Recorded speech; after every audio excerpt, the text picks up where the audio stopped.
சங்கடம் தீர்க்கும் சனி பகவானே, மங்களம் பொங்க மனவை தருள்வாய். சச்சரவின்றி சனீஸ்வர தேவா, இச்சகம் வாழ இன்னருள் தாத்தா.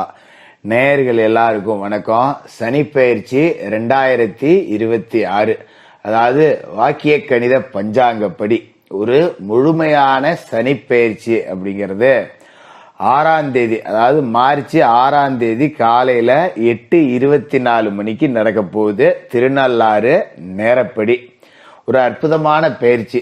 சனி பகவான் இதுவரைக்கும் 5 வருடமா பாத்தீங்கன்னா ஆட்சியிலேயே இருந்தாரு. 2.5 வருடம் மகர ராசியில ஆட்சியில இருந்தாரு, 2.5 வருடம் கும்பராசியில ஆட்சியில இருந்தார். இப்ப சுத்தமா அவரு கரெக்டா பூரட்டாதி நட்சத்திரம் 4ஆம் பாதத்துல மீன ராசிக்கு மாற போறாரு. காலபுருஷனுக்கு 12வது இடம் விரயஸ்தானத்துக்கு சனி மாற போறார்.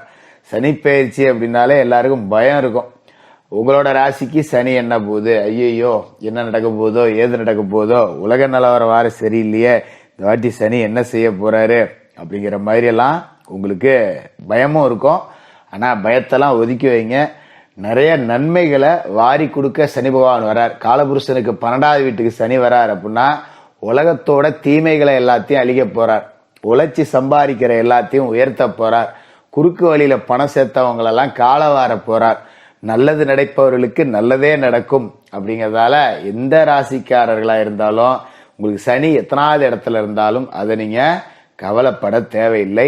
உங்களோட ராசிக்கு சனி என்ன கொடுக்க போறார் அப்படிங்கறத பார்த்துருவோம். மிதுனராசி நேயர்களே, உங்களோட ராசிக்கு எப்படி இருக்க போகுது? அதாவது சனி பகவான் இதுவரைக்கும் உங்களோட ராசிக்கு 9வது வீட்டுல இருந்தாரு. 2025 மார்ச் மாசம் 29ஆம் தேதி உங்களோட ராசிக்கு 10வது வீட்டுக்கு வர போறார்.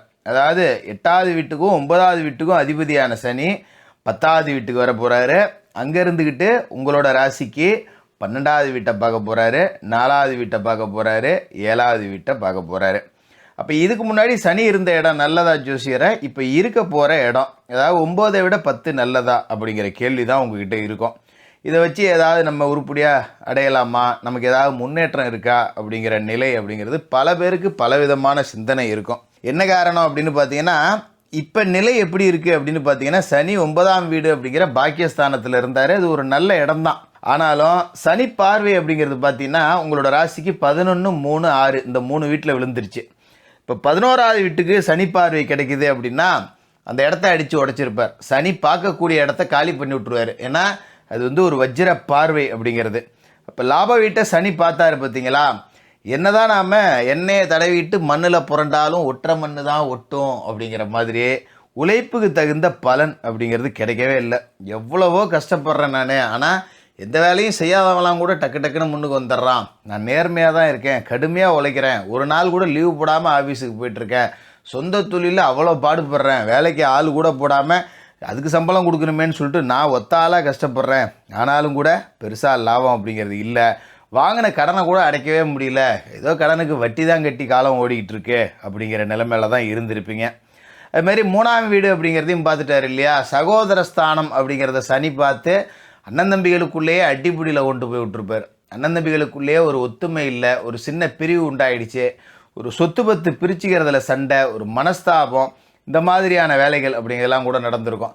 அதாவது கண்ணார பார்த்துருப்போம், அவங்க நல்லா இருந்தால் நம்ம சந்தோஷப்படுற ஆளாக ஆளாக இருப்போம், நாம் நல்லா இருக்கோம் அப்படின்னாலே அவங்களுக்கு கொஞ்சம் ஆகாது. அதை நம்ம எப்போ பார்த்தாலும் அவங்களுக்கு கீழே இருக்கணும் அப்படிங்கிற ஒரு நிலையை உங்களுக்கு கொடுத்துருப்பாரு. இது மாதிரி 6ஆம் வீட்டில் சனி பார்வை விழுந்துச்சு அப்படிங்கிறது ஓரளவுக்கு நல்லது தான். ஒரு நோய் நொடி இல்லாமல் வாழ்க்கை அப்படிங்கிறத வாழ்ந்துருப்பீங்க. ஓரளவுக்கு பெருசாக கடன் நெருக்கடி இல்லை. கடன் வாங்கி வச்சுருக்கேன், ஆனால் இன்றைக்கி எடுத்து வைன்னு எவனும் என் முன்னாடி நின்று கேட்ட முடியாது. அந்த அளவுக்கு நான் கை நீட்டி கந்து வட்டி போக்குவரத்துக்கெலாம் வாங்கலை. நகை நிறையா பேங்கில் கிடக்க, அவ்வளோதான், நோட்டீஸ் வருது, வட்டி கட்டிக்கிறேன் அப்படிங்கிற நிலமையில தான் இருந்திருக்கோம். சரி, இப்போ சனி 10வது வீட்டுக்கு வராரே எப்படி அப்படின்னு நீங்கள் கேட்கலாம். சனி பகவான் உங்களோட ராசிக்கு 10வது வீட்டுக்கு வர்ற காலகட்டம் அப்படிங்கிறது ரொம்ப அற்புதமான ஒரு காலகட்டம். என்ன காரணம் அப்படின்னு பார்த்தீங்கன்னா, உங்களோட ராசியை பொறுத்த வரைக்கும் இந்த கர்மஸ்தானம் தொழில்ஸ்தானத்துக்கு சனி வரும்போது மிகப்பெரிய ராஜயோகம் அப்படிங்கிறத கொடுப்பாரு. அதோட 12வது வீட்டில் சனி பார்வை அப்படிங்கிறது விழுது பார்த்தீங்களா? விரய செலவை சனி பார்த்துறாரு அப்படிங்கிறதால அபவிரய செலவுகள் பூரா அடிபட்டு போயிடுது. மருத்துவ செலவு பண்ணிக்கிட்டு இருந்திருப்பீங்க. அப்பாவுக்கு உடம்பு சரியில்லை, அம்மாவுக்கு உடம்பு சரியில்லை, மனைவிக்கு உடம்பு சரியில்லை, பிள்ளைகளுக்கு உடம்பு சரியில்லைன்னு ஒருத்தர் மாற்றி ஒருத்தருக்கு வைத்திய செலவு பண்ணிக்கிட்டு இருந்தீங்க பார்த்தீங்களா? அந்த நிலைமை இனிமேல் வராது. சுபவிரய செலவுகள் தான் வரும். இந்த சனிப்பெயர்ச்சி காலகட்டத்தில் தொழில் ஒரு நல்ல வளர்ச்சியை எட்டும். தொழிலை வச்சு நம்ம ஒரு துணிஞ்சு 10 ரூபா ஒரு லோன் போடலாம். பரவாயில்ல, என் தொழில் வந்து ஒரு நல்ல உயரத்துக்கு வந்துருச்சு, மாதம் தொழிலில் ஒரு 30,000 40,000 அப்படிங்கிறது உறுதியாக கிடைக்குது, அதை வச்சு நான் முன்னுக்கு வரணும் அப்படின்னா, சரி இப்போ நமக்கு தான் 30,000 வருது, ஒரு 5,000 வந்து டியூ கட்டுவோம் அப்படின்னு சொல்லிட்டு ஒரு லோன் போடலாம். லோன் போட்டு சொந்த வீடு கட்டலாம், மனை வாங்கலாம், மண் வாங்கலாம். விவசாய நிலம் வருது அப்படின்னா அதையும் நீங்கள் வாங்கி போடலாம். ஏற்கனவே விவசாயம் பார்த்துக்கிட்டு இருக்கேன்னா இப்போ அண்டையலார் வகையில் நிலம் விலைக்கு வந்ததுன்னா அதை நீங்கள் வாங்கி போடலாம். இந்த மாதிரியான நல்ல மாற்றம் அப்படிங்கிறது இந்த வருடத்தில் நிறையா இருக்கும். அதுமாரி 9ஆம் வீட்டுக்கு ராகு போவார் இந்த காலகட்டத்தில். அதாவது மே மாதம் 18ஆம் தேதியில் 9ல் ராகு போவாருங்கிறப்ப தந்தையாரோட உடல் ஆரோக்கியத்தில் கொஞ்சம் கவனமாக இருக்கணும். ஏன்னா ராகு 9ஆம் வீட்டுக்கு இருக்கார் அப்படின்னா தந்தையை கொஞ்சம் பாதிப்பார். தந்தைக்கு அடிக்கடி உடம்பு சரியில்லாமல் போவோம், திடீர்னு ஒரு பூச்சிப்பொடி கடிக்கிற மாதிரி ஒரு சூழல் அப்படிங்கிறது வரும். அதனால் கொஞ்சம் கவனமாக பார்த்துக்கணும். சரி, இந்த 10ஆம் இடத்துல இருக்கிற சனியால் தொழில் தொடங்கலாமா அப்படின்னா தாராளமாக தொடங்கலாம். அதாவது தொழிலாளிகளை எல்லாத்தையும் முதலாளிகளாக மாற்றி காட்ட போகிற ஒரு சனி பயிற்சி இது. ரொம்ப நாளாக ஒருத்தர்கிட்ட வேலை செய்கிறேன், கடைசி வரைக்கும் வேலை தான் செஞ்சுக்கிட்டு இருக்கேன், இப்படியே அடுத்தவனுக்கு உழைச்சி ஊட்டியே என் காலம் ஓடி போயிடுமா, எனக்குன்னு ஏதாவது நம்ம பண்ணிக்கவே முடியாதா அப்படிங்கிற ஏக்கத்தில் இருந்தவங்களுக்கெல்லாம் சொந்தமாக தொழில் தொடங்கக்கூடிய ஒரு வாய்ப்பு அப்படிங்கிறத இந்த சனி பயிற்சி கொடுத்துரும். ஒரு இடத்துல வேலை செஞ்சுக்கிட்டு இருந்தவங்க கூட சரி போதும் இன்னொருத்தவங்களுக்கு உழைச்சது, நம்ம ஏதாவது ஒரு கடையை போடுவோம் அப்படின்னு சொல்லிட்டு ஒரு சின்ன முதலீட்டில் ஒரு கடை அப்படிங்கிறத போடலாம் அப்படின்னு ஆரம்பிப்பீங்க. இதிலேயே இன்னும் சிறப்பு என்ன அப்படின்னு பார்த்தீங்கன்னா, ஒரு பகுதியில் வேலை செஞ்சுக்கிட்டு இன்னொரு பகுதியில் ஒரு பகுதி நேரமாக தொழில் செய்யக்கூடியவர்களுக்கான வாய்ப்பும் அப்படிங்கிறதும் இந்த காலகட்டத்தில் கிடைக்கும். சரிப்போ இவ்வளோ நேரத்தில் தானே வேலை செய்கிறோம், மீதி நேரத்தில் ஏதாவது ஒரு கடையை போட்டு பொழைப்போம், இல்லைனா ஒரு வண்டி ஒன்று வாங்கி விட்டு வாடகை இடைக்கு விடுவோம் அப்படின்னு சொல்லிட்டு முதலாளிகளாக மாறக்கூடிய எண்ணம் உங்களுக்கு வரும். அதை செஞ்சும் காமிச்சிடலாம் இந்த சனிப்பெயர்ச்சி காலகட்டத்தில். அப்போ நமக்காக உழைக்கிறதுக்கு இன்னொரு நபர் இருக்கார். நம்ம ஒருத்தர்கிட்ட வேலை செஞ்சாலும் நம்மக்கிட்ட ஒருத்தர் வேலை செய்கிற அளவுக்கு வேலை கொடுக்க போகிறீங்க. அதான் நான் ஏற்கனவே சொன்ன மாதிரி தான், தொழிலாளிகளை முதலாளிகளாக மாற்றி காட்டுவார் சனி. அதுக்குண்டான காசு பணம் அப்படிங்கிறது வந்துடும். இந்த காலகட்டத்தில் ஒரு தொழில் தொடங்குறேன்னு கவர்மெண்ட்டில் போய் ஒரு லோன் கேட்குறது, ஒரு ஏதாவது ஒரு விதத்தில் இந்த அரசாங்கத்தில் மானியம் கொடுப்பாங்க அதை பயன்படுத்துறது, வங்கிகளில் லோன் வாங்குறது, இதெல்லாம் நீங்கள் பயன்படுத்திக்கிட்டிங்கன்னா அதுக்குண்டான வாய்ப்புகள் அப்படிங்கிறதும் பரிபூரணமாக இருக்கும். அதேமாரி உங்களோட ராசிக்கு 12ஆவது வீட்டில் பதியக்கூடிய சனி பகவானோட அந்த வஜ்ர பார்வை அப்படிங்கிறது நஷ்டங்கள் அப்படிங்கிறதே உங்களுக்கு கொடுக்காது. ஏன்னா விரைய விட்ட சனி பார்க்குறாரு இல்லையா, தொழில் நீங்கள் எது தொழில் தொடங்கினாலும் நட்டம் வராது, 10 ரூபா லாபம் அப்படிங்கிறது உறுதியாக இருக்குது.